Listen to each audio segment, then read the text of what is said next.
I have got to get right to the point of this video, so I'm not going to waste any time saying what's going on, cat gang. It's your boy Harry here with two cats. I'm going to skip right over that part because I've got to admit I made a mistake. I did bad math. FBI, open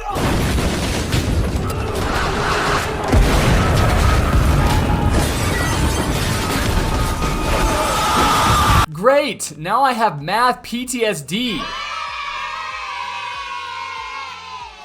Now, most of my math from last week's accelerator video was spot on, except for all that mess about the effective damage per second that you see on the screen right now. The truth is, I didn't have to math that hard because the DPS stats in the TDX wiki already take into account the cooldown and charge up times with this handy dandy formula. I missed it. I missed it. You see this little 3 here? If you click on that, it shows you the formula used to determine a tower's damage per second, and as you can see, it already takes into account those charge up, cooldown, and overcharge times and all of that stuff. So what that means is a 286.26 DPS that you see right here is accurate for all situations, whether the tower is firing or not. But that got me a little curious. If you remove those 4 seconds of not firing from the Excel's DPS calculations, how much damage does the tower do just when it's firing? To figure that out, we're going to use the same calculation here without the charge up and cooldown numbers. So that would be 3,000 overcharge divided by 50 damage, which is 60, multiplied by the tick, which is 0.108 to get 6.48. Then you divide 3,000 by 6.48 to get 462.96. So that's the actual damage per second that the accelerator does when it's firing, not including those 4 seconds of not firing, which is a crazy DPS. You really have to balance this out when you're talking about the tower in these terms by being sure to emphasize that it does a 0 DPS for 4 seconds if you're saying it does 462 DPS when it's firing. But lucky for you, that is not the end of the math wormhole. We're just getting started. Some people in the comments were complaining that the commander fire rate buff does not buff DPS but just buffs the fire rate.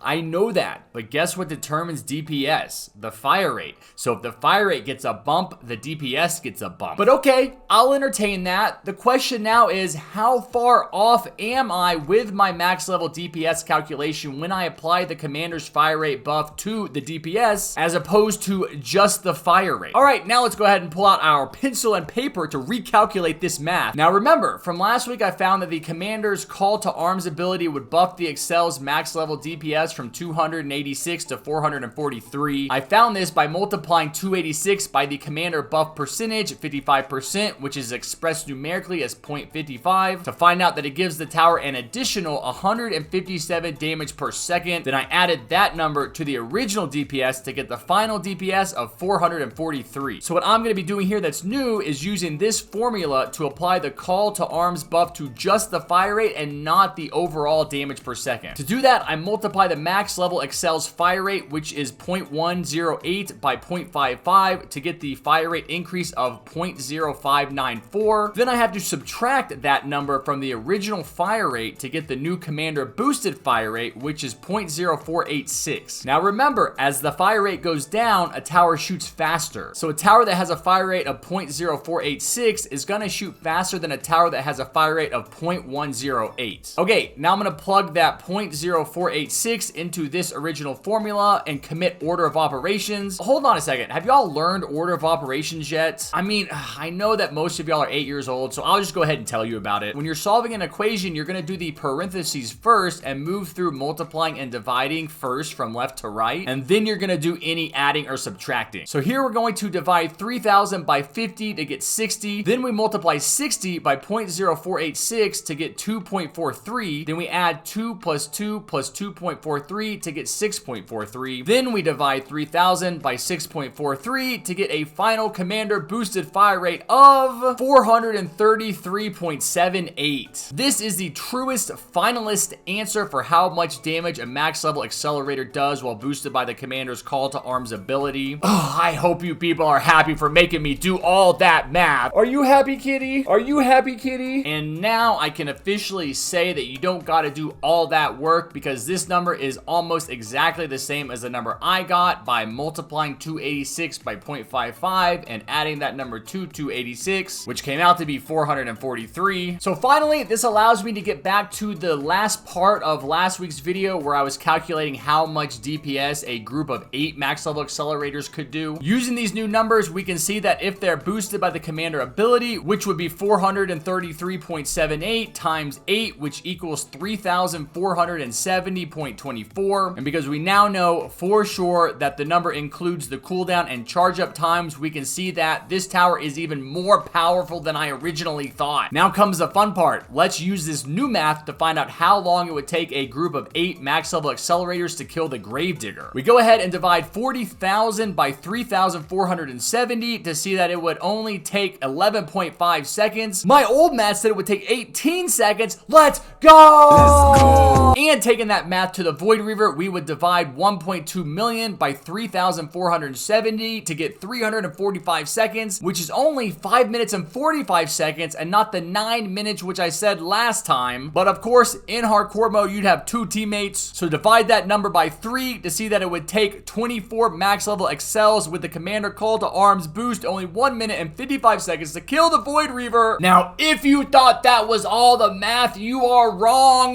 The final thing I saw people commenting on in my last video was how much DPS a single max level accelerator could do with the commander call to arms buff if we don't consider the non-firing time. So let's go back to this formula from earlier and multiply the number we got here by 0.55 to get 254.63 and add that number to 462.96 to get 717.59. That is a huge amount of damage, and that is technically what each max level accelerator should be doing when buffed by the commander in game, as long as they're firing. And finally, we can divide the 3,000 overcharge by 717 to see that it will take 1 max level excel buffed by the commander call to arms ability 4.18 seconds to do 3,000 damage. And I'm done with math forever. Now, the last thing I want to let you guys know before I end this nightmare of a video is that we have Jerry32 down in the comments saying, Tom, a balancer, he was the one who nerfed Excel, NG, normal cowboy, and golden cowboy, actually doesn't want to nerf the Excel. In fact, what he says is that he wants to slightly buff the engineer. His idea is to change NG's nail damage back to 40 and give it back its 4th sentry on max level and nerf the War Machine sentry a bit so that NG herself plus the 4 sentries is exactly 400 DPS. If the TDS devs do that, then it would once again make engineer much more powerful than the accelerator, therefore justifying the fact that it costs more hardcore gems to get it. And another way they could kind of buff the engineer so they don't really have to change anything on the accelerator but make it worth the higher cost is to add the ability for the sentry turrets to be buffed by the DJ and commander. Because as you can see right here for the engineer on the TDS wiki page, these sentries are not affected by any buffs or debuffs. So the devs do have some options here for changing towers so that everything stays balanced. I just hope they choose a path that means they don't have to change the stats on the accelerator for a while, because I really like where it's at. And where we're at is the end of the video. So if you enjoyed all this math, go ahead and smash that like button with your forehead, hit the subscribe button with your big toe, and turn on notifications however you can so you don't miss any of my amazing upcoming content. And I will see you guys next time. Take care, be safe, and never forget what I always say: